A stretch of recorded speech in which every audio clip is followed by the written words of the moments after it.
A 67-year-old man woke up feeling fine. No chest pain, no shortness of breath, no warning signs whatsoever. He felt good, normal, like any other Tuesday morning. He did what he always did, jumped straight out of bed, walked to the bathroom, turned the shower to cold because he'd read somewhere that it was good for you, and stepped in. 20 minutes later, his wife called 911. I was the cardiac surgeon on call that morning. I scrubbed in and I operated. Thankfully, he made it. But I've seen cases just like his that ended very differently. Very differently. What happened to him was not a freak accident. It was not bad luck. It was a series of completely avoidable mistakes. Mistakes that millions of people over 60 make every single morning without even realizing it. Today I'm going to show you exactly what they are and what to do instead. So why is the morning so dangerous? Let me give you some numbers first. Studies published in the American Heart Journal show that heart attacks are significantly more likely to occur between 6 and 10 in the morning than at any other time of day. We're talking roughly 40% higher risk during those 4 hours. 40%. That's not a small statistical blip. That's a pattern cardiologists have been tracking for decades. We even have a name for it. We call it the morning surge. And if you're over 60, that surge hits harder and faster, with far less margin for error than it did when you were 40. Here's exactly why. While you sleep, your body runs in a kind of low power mode. Heart rate slows down. Blood pressure drops. Your nervous system is quiet. But the moment you start waking up, even before your eyes open, your body begins shifting gears. Hard. It's like flooring the accelerator in a car that's been sitting in a cold garage all night. The engine isn't ready. The oil hasn't circulated, and you're already demanding full speed. Add a few common habits most people think are healthy, and you have a recipe for a cardiac event. Here's something most people don't realize. Your stress hormones, cortisol and adrenaline, don't wait for you to get up. They start rising about an hour before you even wake up. Your body is literally preparing you for the day while you're still dreaming. By the time your alarm goes off, cortisol levels are already climbing fast. Adrenaline follows right behind, and together, they hit your heart hard. They do 3 things to your heart almost simultaneously. 1, your heart rate jumps. 2, your blood pressure rises. 3, your blood vessels constrict. All of that happens in minutes, sometimes seconds. Now, when you're 35, your cardiovascular system handles that surge without breaking a sweat. The vessels are elastic, the heart is strong. But after 60, the picture is very different. The vessel walls are stiffer. The system doesn't adapt nearly as fast. There may be plaque built up inside the arteries, plaque you don't even know about, because you feel completely fine. And when that hormonal wave hits a vessel with a vulnerable plaque, the force can crack it. A cracked plaque triggers clotting, and a clot in a coronary artery is a heart attack. That's not a worst-case scenario. That's the mechanism. That's what I see on the operating table. Before you've had a single cup of coffee, your heart is already working harder than an hour ago. What you do in the next 5 minutes either helps it manage that load or makes it dramatically worse. Ask yourself right now, do you know what your blood pressure is first thing in the morning? If not, that's the first thing to change. Here's one that surprises people every time I bring it up. After 7 or 8 hours of sleep, you are mildly dehydrated every single morning. No exceptions. You haven't had a drop of water all night. You've been breathing, which constantly loses moisture from your body. The result? By morning, your blood is measurably thicker and more viscous than it was the night before. Think of it this way. Imagine your heart is a pump, and your blood vessels are the pipes. When the fluid running through those pipes is thin and flowing freely, the pump doesn't have to work very hard. But when that fluid thickens, the pump has to push harder to move the same volume. Every single beat requires more effort, and thicker blood doesn't just make the heart work harder. It clots more easily. The risk of a thrombus is significantly elevated in the morning. Research confirmed that clotting factors are at their highest activity levels in the early morning hours. The timing is not a coincidence. This is one reason why strokes and heart attacks cluster so heavily in that 6 to 10 window. It's the hormone surge, plus the thick blood, plus the stiff vessels, all hitting at once. A triple threat for any heart over 60. The fix for this is almost embarrassingly simple. A glass of water, room temperature, before anything else. Before coffee, before medication, before you check your phone, hydrate first. One of the lowest effort, highest impact habits you can build, and almost nobody does it consistently. Keep a glass of water on your nightstand tonight. Make it the easiest habit you've ever built. Let me be honest with you. The cold shower trend has exploded over the last few years. Social media is full of it. Guys jumping into ice baths at 5 in the morning, talking about discipline and mental toughness. Cold exposure has real benefits, I won't deny that. But here's what those videos never mention. Timing matters enormously. For anyone over 60, a cold shower first thing is a serious cardiac stressor. Here's what happens the moment cold water hits your skin. Your body triggers something called the cold shock response. Blood vessels near the skin constrict instantly to protect your core temperature. Your heart rate spikes. Blood pressure shoots up. We're talking a systolic pressure jump of 20, sometimes 30 points, in a matter of seconds. That's a significant cardiovascular shock. Now remember where we are in the morning. The hormone surge is already pushing your pressure up. Your blood is already thicker than normal. And now you're adding a sudden, violent vascular constriction on top of all of that. For a healthy 30-year-old, the body handles it. For a 65-year-old with some arterial stiffness, that spike can be the trigger. It can crack a plaque. It can cause a coronary spasm. It can provoke a serious arrhythmia. The gentleman I told you about at the beginning, the cold shower was his trigger. His arteries were not in terrible shape, but not in perfect shape either. In that combination, the morning surge plus the cold shock was simply too much. So what do I recommend? Start warm. Around 37 degrees, that's body temperature. Let your body ease into the transition first. If you love cold water, save it for the last 30 seconds of your shower. By that point, your vessels have had time to dilate. Your pressure has stabilized slightly, and the cold shock is far less severe. One small adjustment, big difference for your heart. How do you get out of bed in the morning? Be honest. Most people go from horizontal to vertical in about 2 seconds. Alarm goes off, and they're up. Feet on the floor, moving. I understand, you've got things to do, but that rapid transition is problematic. Here's the physiology. When you're lying flat, your blood is distributed relatively evenly throughout your body. The moment you stand, gravity pulls a significant volume of blood downward, toward your legs and abdomen. Your heart has to respond immediately, constricting vessels, increasing heart rate, to maintain adequate blood pressure to the brain. In a young person, fast and efficient. In older adults, that reflex slows down. The vessels don't respond as quickly. We call this orthostatic hypotension. Blood pressure can drop 15, 20, sometimes 30 points within seconds of standing. Dizziness, lightheadedness, that gray foggy feeling when you stand up. Sound familiar? A lot of people over 60 experience this and assume it's normal. It isn't. It's a warning signal from your cardiovascular system, and the consequences go beyond discomfort. Orthostatic hypotension is a leading cause of falls in older adults. Falls are one of the most serious health risks in that age group.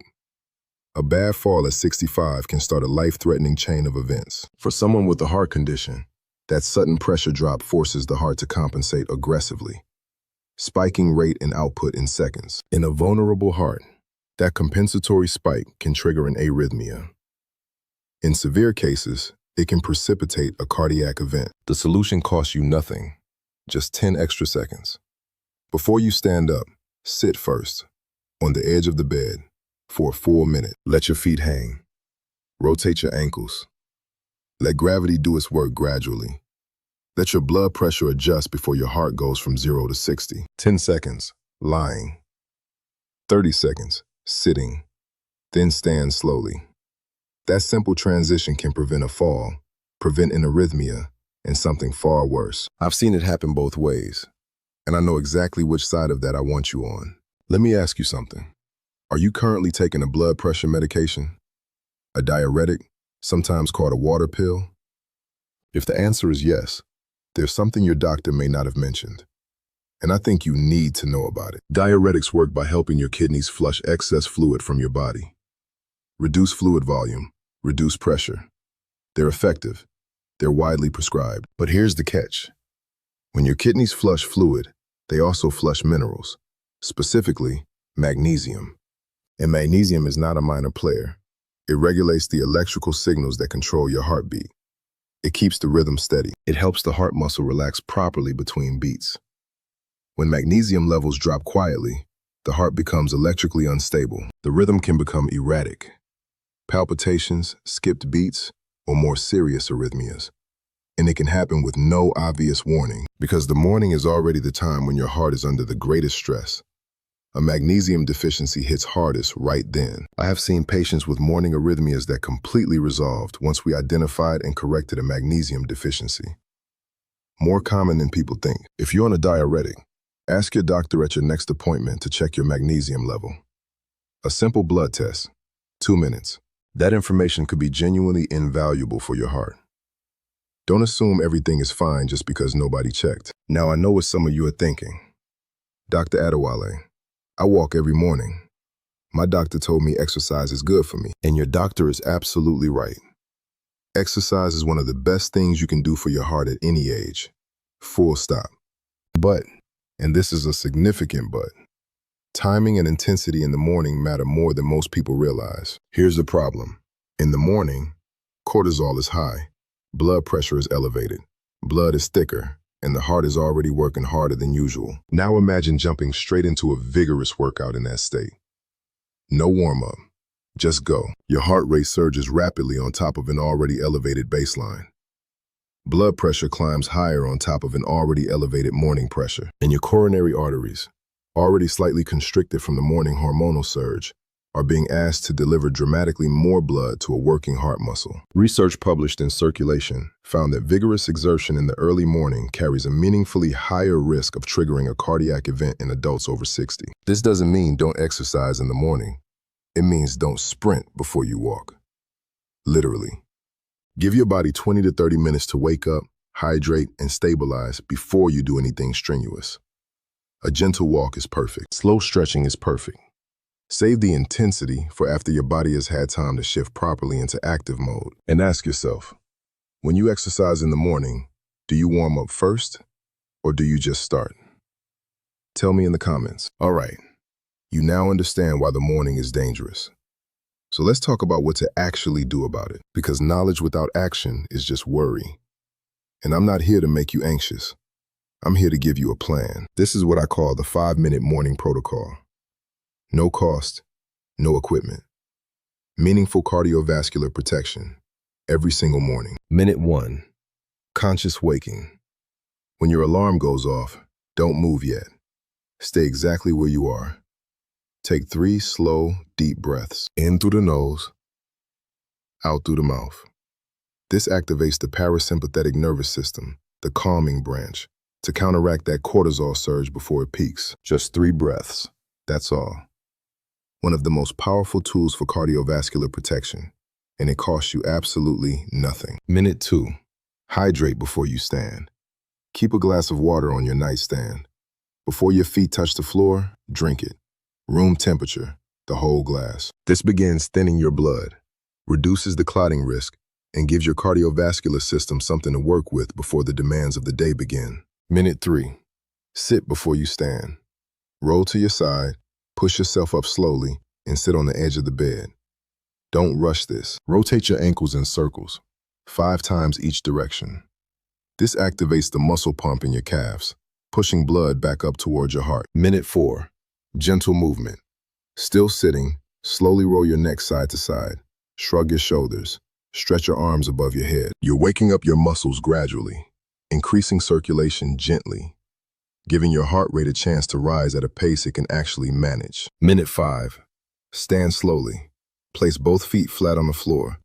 Press through your legs and rise at half your normal speed. Stand still for 10 seconds before you take your first step.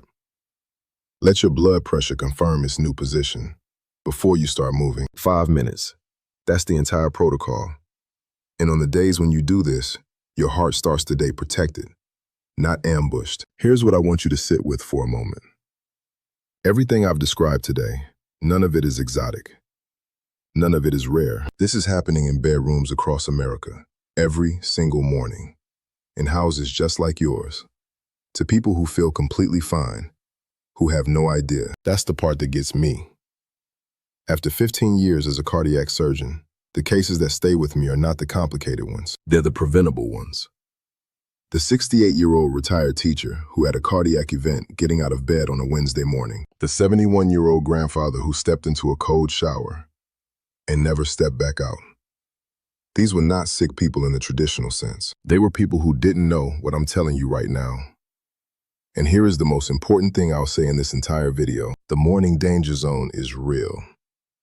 The research is unambiguous, but it is also one of the most manageable risks in cardiovascular medicine. Because unlike genetic predisposition, unlike decades of dietary history, your morning routine is something you can change today. This afternoon, before tomorrow's alarm goes off. You don't need surgery. You don't need a new prescription.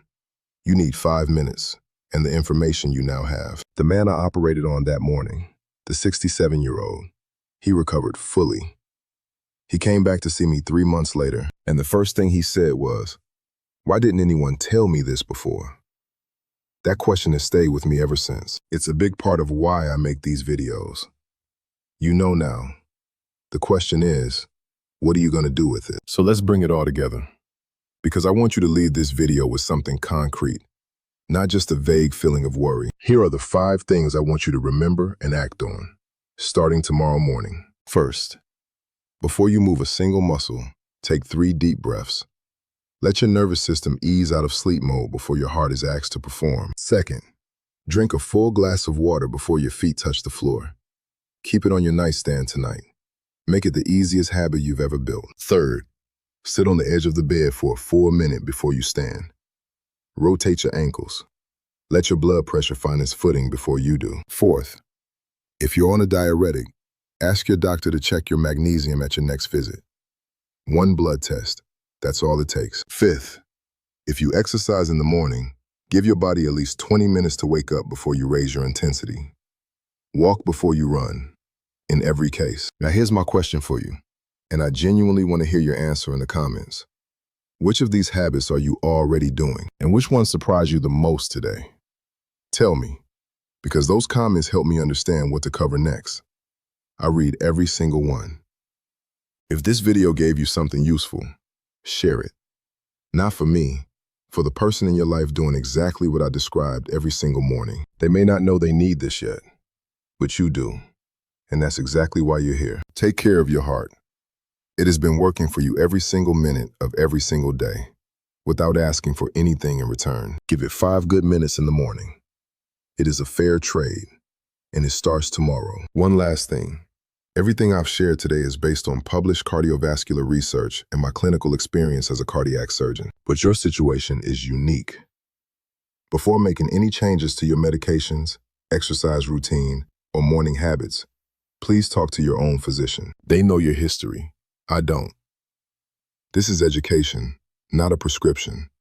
Use it as a starting point for that conversation. I'm Dr. Kevin Adewale. Stay consistent, stay informed, and I'll see you in the next one.